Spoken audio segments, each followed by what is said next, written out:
Hi hello investors. इस video के अंदर हम जो है कुछ माइक्रो कैप स्टॉक्स के बारे में डिस्कशन करेंगे, जहाँ पे हमें जो है ना बहुत ज़्यादा स्ट्रॉन्ग ग्रोथ रेट देखने मिल रही है। इसके साथ साथ इन सारी कंपनीज़ के मैनेजमेंट ने जो है गाइडेंस बहुत ज़्यादा स्ट्रॉन्ग दिया हुआ है, और इतने ज़्यादा कुछ टाइम से जो है हमें इनके नंबर जो है बहुत ज़्यादा स्ट्रॉन्ग देखने मिल रहा है, और मैनेजमेंट का एग्जीक्यूशन भी जो है ना बहुत ज़्यादा स्ट्रॉन्ग देखने मिल रहा है। जब हम छोटी कंपनीज़ को देखते हैं जिनका मार्केट कैप जो है 5,000 करोड़ से कम है, तो उन कंपनीज के अंदर हमें जो है ना मैनेजमेंट और प्रमोटर के बारे में जो है ज़्यादा बेटर कन्विक्शन होना चाहिए।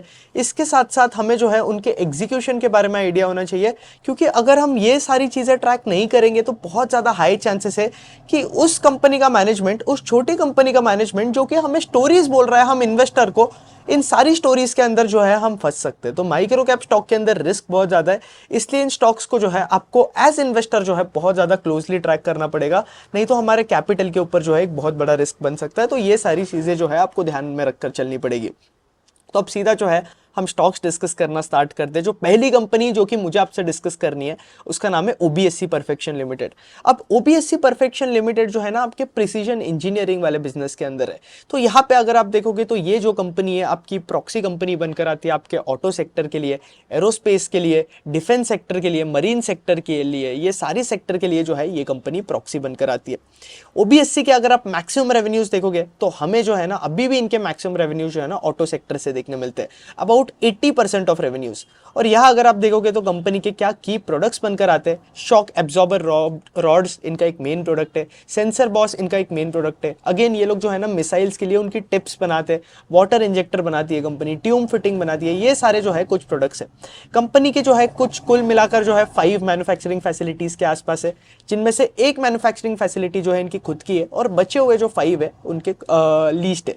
तो यहाँ पे अगेन अगर आप देखोगे तो ये कंपनी जो है ना एंग्लियन ओमेगा ग्रुप की कंपनी है।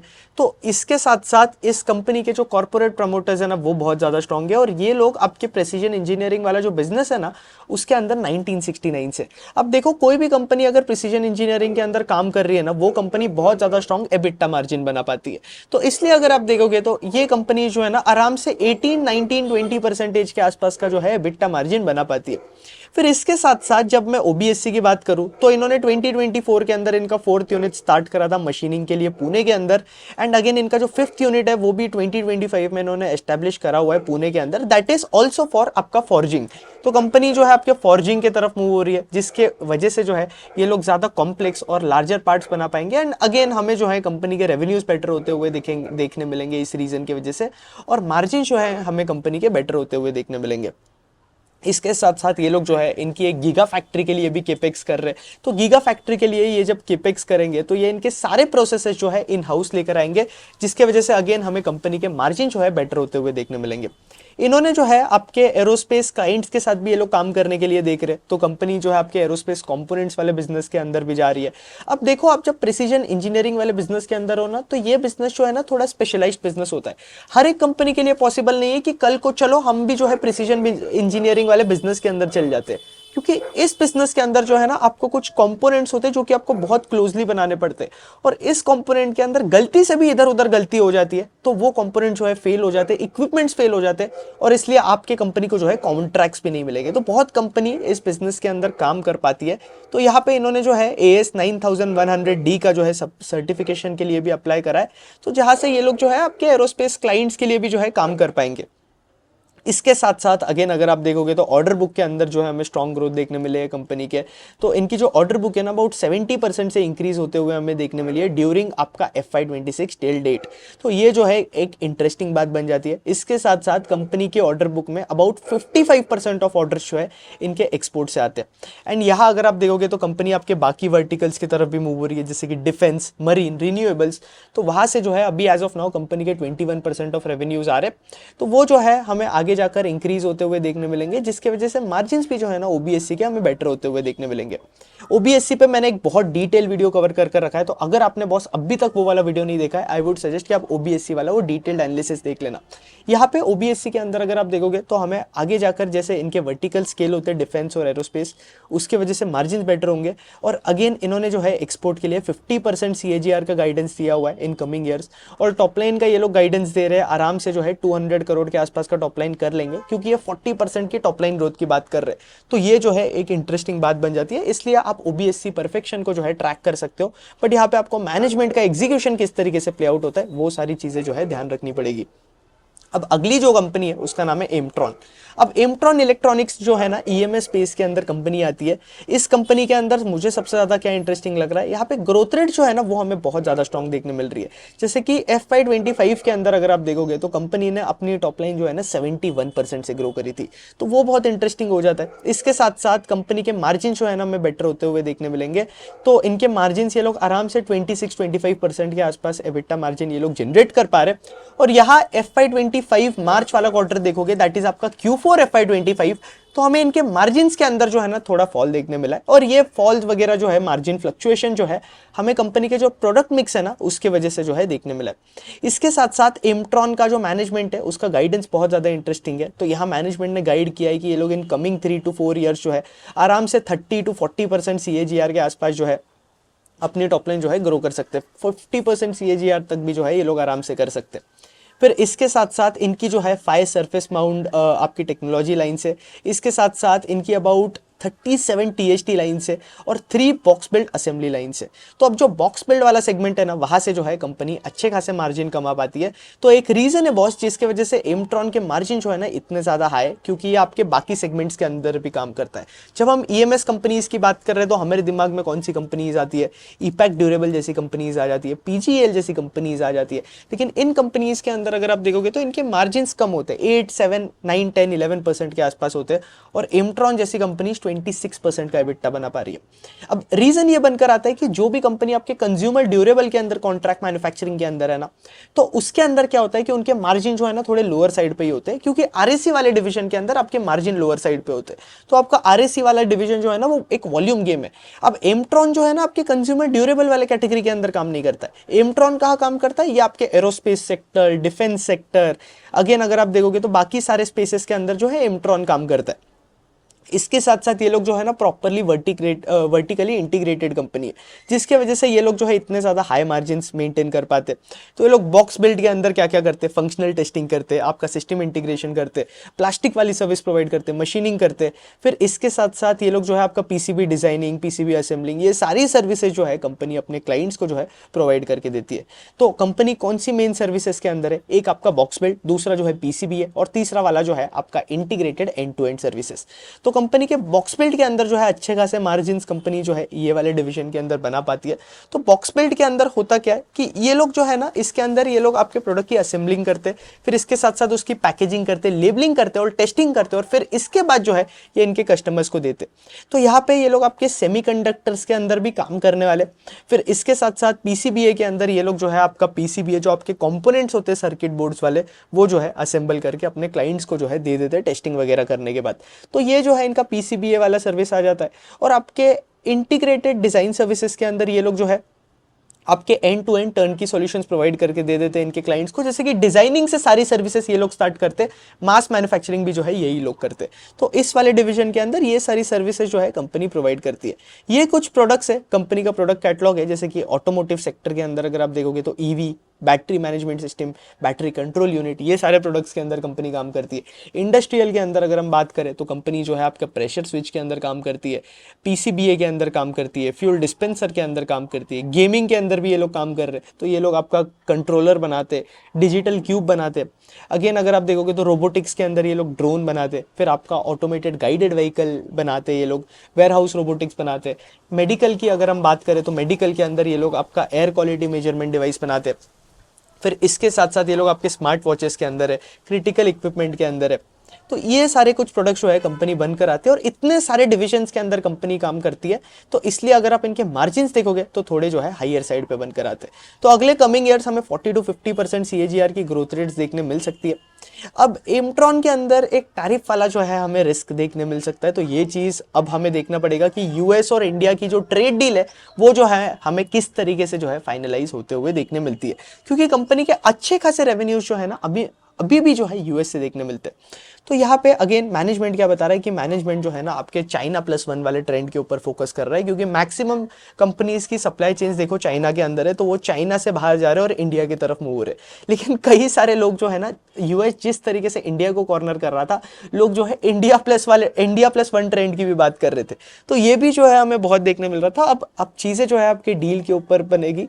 अब इनके जो कॉन्ट्रैक्ट्स हो चुके हैं, बट अब जो आगे वाली डील आएगी उस पे जो है हमें देखना पड़ेगा कि किस तरीके से जो है कंपनी के लिए चीज़ें प्ले आउट होती है। तो ये बनकर आती है एमट्रॉन की बात। इनके अबाउट 58% ऑफ रेवेन्यूज जो है इंडिया से आते हैं, अबाउट 25% जो है इनके यूएस से रेवेन्यूज आ रहे हैं। तो अब हमें देखना पड़ेगा कि किस तरीके का इम्पैक्ट जो है हमें कंपनी के अंदर देखने मिलता है। तो ये बनकर आती है। ओवरऑल आपके ईएमएस स्पेस के अंदर जो है ग्रोथ रेट्स भी बहुत ज़्यादा है, और इसके साथ साथ गवर्नमेंट भी जो है यहाँ पे बहुत सारे इंसेंटिव प्रोवाइड कर रहा है, जैसे कि पीएलआई स्कीम हो गया, फिर एआई के अंदर भी जो है गवर्नमेंट नई स्कीम लेकर आया था, तो वो भी जो है उसके ऊपर भी आई थिंक E2E जैसी कंपनी जो है, नेटवेब जैसी कंपनीज है, उन्होंने बेनिफिट करा, उन्हें जो है इसके बेनिफिट्स मिले थे। तो एमट्रॉन इलेक्ट्रॉनिक्स एक इंटरेस्टिंग बिजनेस है जो कि एज इन्वेस्टर आपको जो है ट्रैक करना चाहिए। छोटी कंपनी है, मार्केट कैप अगर आप देखोगे तो 1400 करोड़ के आसपास का है।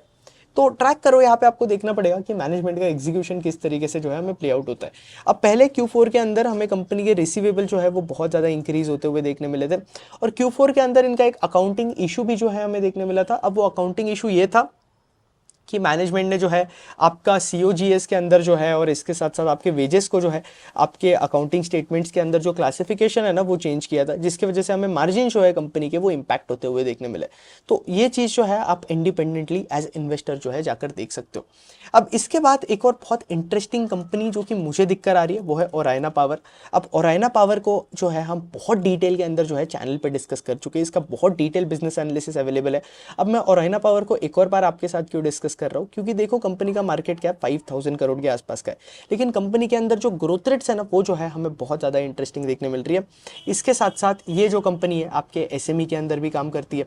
आपके एसएमई इन द सेंस मैं आपको ये बता रहा हूँ कि कंपनी एसएमई है, ये आपके ईपीसी वाले डिवीजन के अंदर भी काम करते हैं, आपके बीईएसएस वाले डिवीजन के अंदर भी काम करते हैं। तो यहाँ पे ईपीसी से जो है कंपनी के अभी मैक्सिमम रेवेन्यूज हमें देखने मिलते हैं। तो कंपनी कौन से की सेक्टर्स के अंदर है, तो ये लोग आपके सोलार के अंदर काम कर रहे हैं, बीईएसएस के अंदर काम कर रहे हैं, ग्रीन हाइड्रोजन के अंदर काम कर रहे हैं। अब इंटरेस्टिंग बात यह है कि जो ओराइना पावर के जो मैनेजमेंट ने गाइडेंस दिया हुआ है ना वो जो है एक बहुत इंटरेस्टिंग बनकर आता है। तो जैसे कि सोलार के अंदर इनकी 2024 के अंदर जो कैपेसिटी थी वो 200+ मेगावाट के आसपास की थी, 2025 में इनकी 400+ मेगावाट के आसपास की हो गई, 2026 में ये लोग 1 गीगावाट के आसपास करने वाले, और 2030 के लिए ये लोग जो गाइडेंस दे रहे हैं उसके लिए वो 6 गीगावाट के आसपास करने वाले ईपीसी के अंदर। इसके साथ साथ ये लोग जो है आईपीपी के अंदर भी स्केल कर रहे हैं। तो आईपीपी के अंदर कोई भी कंपनी काम कर रही है तो वहां पे वो लोग जो है अच्छे खासे एबिटा मार्जिन बना पाते हैं। तो इसलिए जैसे जैसे कंपनी का आपके आईपीपी के अंदर शेयर इंक्रीज होते जाएगा, वैसे वैसे जो है हमें कंपनी के जो एबिटा मार्जिन है ना वो बेटर होते हुए देखने मिलेंगे। तो ये इंटरेस्टिंग चीज़ जो है हमें ओराइना के अंदर देखने मिल सकती है। इसके साथ साथ बीईएसएस की बात करूँ तो कंपनी जो है बीईएसएस के अंदर भी स्केल कर रही है। बीईएसएस अगेन मैंने ओराइना वाले वीडियो के अंदर डिस्कस करा था। अब पहले इन्होंने बीईएसएस के लिए गाइडेंस दिया था 3.5 गीगावाट पर आवर, अभी ये लोग बीईएसएस के लिए गाइडेंस दे रहे हैं 30 गीगावाट पर आवर FY30 के लिए। इसका ये मतलब है कि इतनी ज्यादा टेलविंड जो है ना कंपनी को बीईएसएस के अंदर देखने मिल रही है। अब बीईएसएस के अंदर एक ओराइना पावर है जो कि मुझे कंपनी अच्छी लग रही है बीईएसएस वाले कैटेगरी के अंदर, not a buy sell recommendation. इसके साथ साथ और भी कुछ कंपनी से बहुत सी कंपनी जो अभी बीईएसएस के अंदर आ रही है तो वो आपको देखना पड़ेगा। तो जुपिटर वैगन जैसी कंपनीज भी जो है बीईएसएस के अंदर स्केल अप कर रही है। तो बीईएसएस अभी एक हर एक कंपनी के कॉन कॉल के अंदर जो है ना एक ट्रेंड हो चुका है कि सब लोग जो है बीईएसएस कर रहे हैं। लेकिन अब बीईएसएस के अंदर कौन सी कंपनी किस तरीके से एग्जीक्यूशन करती है वो जो है आपको एज इन्वेस्टर इंडिपेंडेंटली जो है देखना पड़ेगा। ये लोग ग्रीन हाइड्रोजन के अंदर भी काम कर रहे हैं, जहां एज ऑफ नाउ अभी FY26 के लिए ये लोग टारगेट कर रहे हैं कि 100 KTPA के आसपास ये लोग जो है इनकी कैपेसिटी रहेगी। बट इसके बाद FY30 के लिए ये लोग 1 गीगावाट के आसपास का टारगेट कर रहे हैं इलेक्ट्रोलाइजर फैसिलिटी के अंदर, और 1 MMT के आसपास आपका ई फ्यूल प्रोडक्शन के अंदर काम कर रहे हैं। इसके साथ साथ टॉप लाइन का गाइडेंस भी जो है मैनेजमेंट ने बहुत ज़्यादा स्ट्रॉन्ग दिया हुआ है। तो यहाँ पे हमें इनकी टॉप लाइन जो है लगभग डबल होते हुए देखने मिल सकती है। तो ये एक और इंटरेस्टिंग चीज़ हो जाती है। मार्जिन जो है हमें कंपनी के बेटर होते हुए देखने मिलेंगे जैसे जैसे ये लोग बीईएसएस जैसे डिवीजन स्केल करेंगे, आईपीपी जैसे डिवीजन स्केल करेंगे, तो वैसे हमें कंपनी के जो एबिटा मार्जिन है वो बेटर होते हुए देखने मिलेंगे। तो FY27-28 तक कंपनी के अच्छे खासे रेवेन्यूज जो है हमें बीईएसएस ये वाले कैटेगरी से जो है देखने मिलेंगे। तो ये बन जाती है। इनका विजन जो है मुझे बहुत ज़्यादा ऑप्टिमिस्टिक लगा। इसके साथ साथ ये लोग अभी more than double top line की बात कर रहे हैं, तो ये भी एक और इंटरेस्टिंग चीज़ हो जाता है। और ये भी जो है इनका एक कंजर्वेटिव एस्टिमेट है। और जिस तरीके से इन्होंने BESS का गाइडेंस रेज किया है, आई थिंक इनके FY25 के मार्जिन जो है हमें बहुत ज़्यादा बेटर देखने मिलेंगे, FY30 के मार्जिन, आई एम सॉरी। फिर इसके साथ साथ यहाँ अगर आप देखोगे तो हाइड्रोजन वाले कैटेगरी से जो है कंपनी FY26 के अंदर कोई रेवेन्यूज एक्सपेक्ट नहीं कर रही है। आपका 20% ऑफ रेवेन्यू जो है हमें BESS के थ्रू जो है देखने मिल सकते हैं FY26 के अंदर। तो ये बनकर आती है ओरायना पावर की बात, ये भी बहुत इंटरेस्टिंग है। अब विवियाना पावर की अगर मैं बात करूँ तो विवियाना पावर को जो है मैं बहुत डिटेल के अंदर जो है आप लोगों के साथ डिस्कस कर चुका हूँ। तो ये भी एक इंटरेस्टिंग माइक्रो कैप कंपनी आपके TND सेक्टर के अंदर काम करती है। अब विवियाना में इंटरेस्टिंग क्या लग रहा है, अब देखो कंपनी जो है EPC कंपनी है, लेकिन EPC कंपनी होने के बाद भी कंपनी जो है ना आराम से जो है आपका 15 to 16% के आसपास का EBITDA कर रही है, जो कि बहुत ज्यादा इंटरेस्टिंग बन जाता है। क्योंकि आप स्किपर जैसी कंपनीज देखोगे तो वो लोग जो है 10 to 12% के आसपास का जो है EBITDA कर रहे हैं। 12% भी मैक्स बोल रहा हूं मैं। ट्रांसरेल जैसी कंपनीज अगर आप देखोगे, और वही विवियाना इतना ज्यादा मार्जिन बना पा रही है, EBITDA मार्जिन, ये मुझे जो है कंपनी के बारे में इंटरेस्टिंग लगता है। इसके साथ साथ ये लोग जो है आपके HVDC प्रोजेक्ट्स के अंदर भी काम कर रहे हैं, ट्रांसमिशन लाइंस के अंदर भी काम कर रहे हैं। और इनके जो HVDC प्रोजेक्ट्स है ना, उसके अंदर ये लोग जो है स्केल अप करेंगे आगे जाकर। अभी तक कंपनी की बैलेंस शीट इतनी ज़्यादा स्ट्रांग नहीं है कि ये लोग HVDC प्रोजेक्ट कर सके। अब आगे जाकर इन कमिंग ईयर्स ये लोग HVDC के अंदर भी जाएंगे। इनकी ऑर्डर बुक जो है बहुत ज़्यादा हेल्दी है, अबाउट 1000 करोड़ के आसपास की इनकी ऑर्डर बुक है। और अभी इन्होंने टॉप लाइन कितनी करी हुई है, 219 करोड़ के आसपास की। तो उस हिसाब से हमें रेवेन्यू विजिबिलिटी जो है कंपनी के अंदर बहुत ज़्यादा स्ट्रॉन्ग देखने मिलती है। 2025 में इन्हें अच्छे खासे ऑर्डर्स मिले हुए। 2025 में इनका जो एग्जीक्यूशन था वो भी बहुत ज़्यादा स्ट्रॉन्ग था। तो इन्होंने जो गाइडेंस दिया था 125 करोड़ का, उसे जो है इन्होंने बहुत ज़्यादा एक्सीड कर दिया। और इन्होंने जो है 219 करोड़ का जो है 2025 में टॉप लाइन किया। तो ये मुझे एक बहुत अच्छी बात लगी कंपनी की, अंडर प्रॉमिस और ओवर डिलीवर किया कंपनी के मैनेजमेंट ने। फिर इसके साथ साथ पावर के अंदर कितनी ज़्यादा ग्रोथ रेट से मैंने आप लोगों के साथ डिस्कस कर चुका हूँ। और पावर जो है इन कमिंग ईयर से एक बहुत बड़ा मेगा सेक्टर बन सकता है। तो आप जो है पावर सेक्टर वाला जो हमारा वीडियो है बहुत डिटेल के अंदर मैंने कवर किया है पावर सेक्टर को, यूट्यूब पे भी और एक्स पे भी। तो वो जो है आप जाकर चेक कर सकते हो। और वैल्यू चेन के अंदर कौन से प्लेयर्स है जो कि आपको पावर सेक्टर के अंदर स्टडी करने चाहिए, वो जो है आप जाकर चेकआउट कर सकते हो। इसके साथ साथ विवियाना पावर का जो मैनेजमेंट है ना वो बहुत ज़्यादा इंटरेस्टिंग है। और मैनेजमेंट ने जो गाइडेंस दिया हुआ है ना वो तो उससे भी ज़्यादा इंटरेस्टिंग है। तो यहाँ पे मैनेजमेंट ये बता रहा है कि ये लोग जो है डबल करेंगे अपने टॉप लाइन FY26 के अंदर। और हमें जो है 40-45% की ग्रोथ रेट देखने मिलेगी FY27 के अंदर। तो 26 के लिए ये लोग 550+ करोड़ का टॉप लाइन का गाइडेंस दे रहे हैं। तो अब आपको एज इन्वेस्टर एग्जीक्यूशन ट्रैक करना पड़ेगा। अब पैट मार्जिन अगर आप देखोगे तो 9 to 10% का पैट मार्जिन का गाइडेंस दे रहे हैं। तो अगर आप फॉरवर्ड PE बेसिस पे कंपनी को वैल्यू करोगे तो अब भी आपको एक्सपेंसिव दिख रहा होगा 47 पे, लेकिन फॉरवर्ड बेसिस पे अगर आप देखोगे तो 17 to 18 के आसपास जो है इसका फॉरवर्ड PE बनकर आता है। फिर इसके साथ साथ ये लोग अभी कमिंग ईयर्स के अंदर जो है इनके EPC प्रोजेक्ट्स के ऊपर ही फोकस करने वाले हैं। आगे जाकर जो है ये लोग HVDC वगैरह के अंदर भी काम करेंगे। जैसे कि अभी ये लोग जो है कैपेसिटी एक्सपांड भी कर रहे हैं। जैसे कि FY25-26 के अंदर अगर आप देखोगे तो ये इनकी रेटिंग कैपेसिटी एक्सपांड कर रहे हैं। FY26-27 में ये इनकी रेटिंग कैपेसिटी और एक्सपांड करेंगे। तो ये बनकर आती है विवियाना पावर की बात। इसका भी मैंने डिटेल वीडियो कवर करके रखा है, तो आई वुड सजेस्ट कि आप विवियाना का भी जो है डिटेल वीडियो हमारा देखना। अब इसके बाद जो अगली कंपनी बनकर आती है ना वो है विलास ट्रांसकोर। अब विलास ट्रांसकोर जो है आपके ट्रांसफॉर्मर एंसिलरी की तरीके से जो है आप कंपनी को सोच सकते हो। तो ये कंपनी आपका ट्रांसफॉर्मर सेक्टर है ना उसके लिए प्रॉक्सी बनकर आती है। अब ट्रांसफॉर्मर सेक्टर के अंदर डिमांड जो है हमें बहुत ज़्यादा देखने मिल रही है। इसके साथ साथ ट्रांसफॉर्मर सेक्टर के अंदर क्या हुआ था कि पिछले साल की मैं बात करूँ तो FY25 के अंदर अगर हम जाए Q3 Q4 के टाइम पे जो है बहुत ज़्यादा प्रॉब्लम देखने मिला था। और बहुत सारी कंपनी को जो है कंस्ट्रेंट्स देखने मिले थे, कैपेसिटी कंस्ट्रेंट्स। इसके साथ साथ हमें जो है इन्वेंट्री के अंदर भी बहुत ज़्यादा फ्लक्चुएशन देखने मिला था। तो JB और विलास दो कंपनीज है जो कि इस वाले कैटेगरी के अंदर काम करती है। लेकिन JB का इन्वेंट्री बहुत ज़्यादा इंपैक्ट हुआ था, इसकी वजह से JB के मार्जिन्स इंपैक्ट हुए थे। विलास के केस में उनके मैनेजमेंट ने जो है बहुत ज़्यादा स्मार्टली एक्ट करा, तो इनके मार्जिन्स हमें जो है इतने ज़्यादा इंपैक्ट होते हुए नहीं दिखे। इसलिए विलास के अगर आप मार्जिन देखोगे तो हमें जो है स्टेबल मार्जिन देखने मिल रहे हैं। कंपनी ने जो है इनके एबिटा मार्जिन जो है हमें इंक्रीज होते हुए देखने मिल रहे हैं। तो ये एक और इंटरेस्टिंग बात बन जाती है। इसके साथ साथ विलास अपनी कैपेसिटी जो है ना लगभग ट्रिपल करने वाला है। और ये लोग जो है नए प्रोडक्ट्स लेकर आ रहे हैं जैसे कि रेडिएटर्स और आपका नैनो क्रिस्टलाइन कोर्स, जिनके अंदर जो है ना इनके मार्जिन्स बहुत ज़्यादा बेटर हो गया एज कम्पेयर टू करंट जो प्रोडक्ट्स के अंदर काम कर रहे हैं ये लोग। तो यहाँ पे अगर आप देखोगे तो अभी टोटल कैपेसिटी जो है ना कंपनी की वो 24,000 MTA पर के आसपास चल जाएगी। और आपका कार्गो लैमिनेशन के लिए और आपका रेडिएटर के लिए कंपनी की जो कैपेसिटी है वो 7200 के आसपास रहेगी। तो ये बनकर आती है बात, कंपनी जो है आपके मेन आपके कार्गो कॉइल्स के अंदर है, कार्गो स्लिटेड कॉइल्स के अंदर। तो यहाँ पे यूजुअली कंपनी के मार्जिन जो होते हैं थोड़े लोअर साइड पे होते हैं।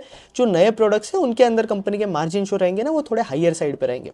तो ये कंपनी वोल्टैम जैसी कंपनीज, एटलास ट्रांसफार्मर जैसी कंपनी, शिलचार जैसी कंपनीज के साथ ये लोग काम कर रहे हैं।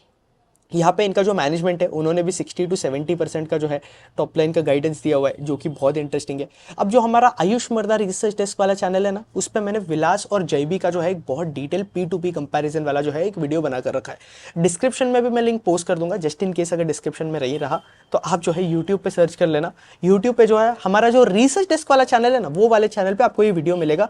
तो इनका जो P2P एनालिसिस वाला वीडियो है वो वीडियो जरूर देखना, तो उससे जो है आपको एक डिटेल अंडरस्टैंडिंग बन जाएगी दोनों कंपनीज के बारे में, जहां हमने प्रोडक्ट मिक्स वगैरह जो है सब कुछ डिस्कस किया। अब देखो ट्रांसफार्मर सेक्टर के अंदर डिमांड रहेगी तो विलास जैसी कंपनीज के अंदर, जयबी जैसी कंपनीज के अंदर ऑटोमेटिकली जो है हमें डिमांड देखने मिलेगी। तो ये भी कंपनी जो है आपकी प्रॉक्सी बन जाती है पावर सेक्टर के लिए। तो यहाँ पे आप देखोगे तो ये लोग आपके CRG और ट्रांसफार्मर लैमिनेशन के अंदर काम करते हैं। अब आपका लैमिनेशन ट्रांसफार्मर के अंदर क्यों यूज होता है? ताकि हमारी जब इलेक्ट्रिसिटी ट्रांसपोर्ट होती है ना, ट्रांसफर होती है ना, तो वहाँ पे जो है हमें एनर्जी लॉस ना देखने मिले, इलेक्ट्रिसिटी वेस्ट ना हो, इसलिए जो है आपका ट्रांसफार्मर लैमिनेशन यूज किया जाता है। तो ये कुछ प्रोडक्ट मिक्स जो है कंपनी का है। इसके साथ साथ इनकी कैपेसिटी एक्सपेंशन की वजह से जो है हमें इतनी ज़्यादा स्ट्रॉन्ग ग्रोथ देखने मिलने वाली है। तो अभी इनकी 12,000 MTA के आसपास कैपेसिटी है, वो जो है ये लोग स्केल कर 36,000 के आसपास लेकर जा रहे हैं। तो 24,000 के आसपास ये लोग जो है ऐड कर रहे हैं। और FY26 के अंदर अब देखो कैपेसिटी ऐसा नहीं है कि आज चालू कर दी, आज केपेक्स कर दिया और कल कैपेसिटी आ गई, कल रेवेन्यू आ गई। ये जो है एक स्लो प्रोसेस है। तो आपको देखना पड़ेगा कि किस तरीके से जो है हमें यहाँ पे यूटिलाइजेशन जो है इंक्रीज होते हुए देखने मिलता है। तो ये एक रिस्क है जो कि आपको देखना पड़ेगा।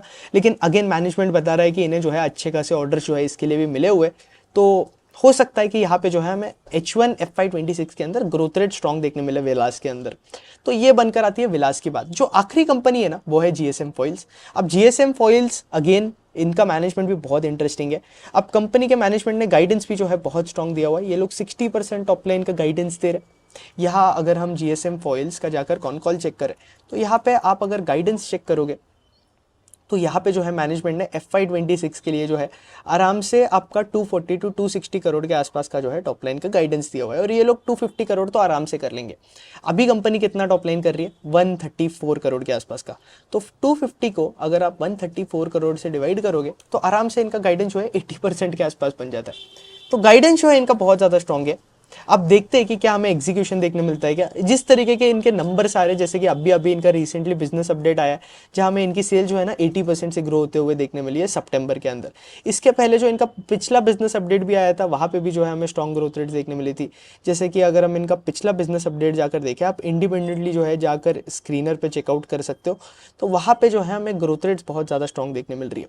अब ये कंपनी क्या करती है, ये जो है आपके ब्लिस्टर फॉइल्स बनाती है, एल्यूमिनियम फार्मा फॉइल्स बनाती है, जो कि आपके फार्मास्यूटिकल प्रोडक्ट्स के अंदर यूज होते हैं। जैसे कि जो हमारी मेडिसिन के लिए जो पैकेजिंग होती है ना एल्यूमिनियम वाली, जिसे हम पॉपअप करते हैं और फिर मेडिसिन आती है बाहर, तो ये सारी चीज़ें जो है ना ये कंपनी बनाती है। अब ये कंपनी के अंदर अगर आप देखोगे तो कैश फ्लो पॉजिटिव बनना जो है थोड़ा मुश्किल हो जाता है, क्योंकि अगेन इनके रिसीवेबल जो है बहुत ज़्यादा हाई होते हैं यूजुअली। और फार्मा जो कंपनीज होती है वो यही रीज़न की वजह से आपकी GSM फॉइल जैसी कंपनी के साथ काम करती है कि देखो मेडिसिन के लिए ये लोग एक बार पैकेजिंग बना लेते हैं और फिर इन्हें जो है कुछ टाइम बाद ये लोग जो है पैसा देते 15-20 डेज बाद। तो ये सारा सीन होता है इनका। इसलिए जो है अगर आप GSM फॉइल्स के केस में देखोगे तो हमें जो है रिसीवेबल्स और डेटर जो है बहुत ज़्यादा देखने मिलते हैं। तो ये कंपनी का साइकिल होता है। अगेन जैसे साइकिल हो जाता है वर्किंग कैपिटल साइकिल, तो इनको जो है इनके रेवेन्यूज जो है वो आ जाते हैं। तो ये बनकर आती है GSM फॉइल्स की बात। GSM फॉइल्स भी जो है एक बहुत इंटरेस्टिंग कंपनी है। गाइडेंस जो है मैनेजमेंट ने बहुत स्ट्रॉन्ग दिया हुआ है। अब हमें देखना है कि एग्जीक्यूशन जो है कंपनी का किस तरीके से प्ले आउट होता है, वो हम देखेंगे। FY25 के अंदर इन्होंने जो है 100 करोड़ के आसपास का जो है टॉप लाइन जो है क्रॉस कर दिया है। तो 25 के अंदर इन्होंने 134 करोड़ का जो है टॉप लाइन करा था। अब इसके साथ साथ जीएसएम फॉइल्स के अंदर अगर आप एक चीज़ देखोगे तो इस बिजनेस का मैं एक नेगेटिव पार्ट हाईलाइट करना चाहूँगा कि देखो एल्यूमिनियम के प्राइसेस के हिसाब से जो है ना इनके मार्जिन फ्लक्चुएट होंगे। इसके साथ साथ इनकी टॉप लाइन भी जो है आपको एल्यूमिनियम के प्राइसेस के हिसाब से फ्लक्चुएट होते हुए देखने मिलेंगी। अब इनके हालांकि मैक्सिमम रेवेन्यू जो है आपके फार्मा वाले डिवीजन से आ रहे हैं, लेकिन स्टिल आपको जैसे कमोडिटी के प्राइसेस फ्लक्चुएट होंगे इनके मार्जिन जो है फ्लक्चुएट होंगे उस हिसाब से। तो ये जो है जीएसएम फॉइल्स की बात बनकर आती है। इंटरेस्टिंग कंपनी है जो कि एज इन्वेस्टर जो है आप स्टडी कर सकते हो। होपफुली आपको वीडियो पसंद आया होगा। वीडियो पसंद आया लाइक करना, कंटेंट पसंद आया चैनल पे पहली बार आए हो चैनल को सब्सक्राइब करो। इसके साथ साथ इक्विटी रिसर्च मास्टर क्लास का लिंक जो है नीचे डिस्क्रिप्शन के अंदर दिया हुआ है। आप लोग जो है जल्द से जल्द मास्टर क्लास के लिए जो है एनरोल कर सकते हो, क्योंकि आपको जल्दी जो है मास्टर क्लास का प्राइस जो है इंक्रीज होता हुआ देखने मिलेगा। मैं इसका प्राइस जो है 2999 से 3499 करने वाला हूँ। तो अगर आपने अब तक बॉस मास्टर क्लास के लिए रजिस्टर नहीं किया है तो जल्द से जल्द रजिस्टर कर लो। इसके साथ साथ मुझे पता है कि मास्टर क्लास के अंदर एज ऑफ नाउ जो है 400 प्लस पार्टिसिपेंट जो है एनरोल कर चुके, और जो भी एनरोल कर चुके मुझे जो है उनके डेली डीएम्स आ रहे, लोग जो है मुझे रिव्यूज लिख रहे कि बॉस मास्टर क्लास की वजह से जो है हमें जो है बहुत ज़्यादा पॉजिटिव इंपैक्ट देखने मिला हमारे स्टॉक मार्केट जर्नी के अंदर। और आपको जो है मास्टर क्लास अटेंड करने के लिए कोई बैकग्राउंड की जरूरत नहीं है, आपको सिर्फ 20 आवर्स का कंटेंट देखना है मास्टर क्लास के अंदर।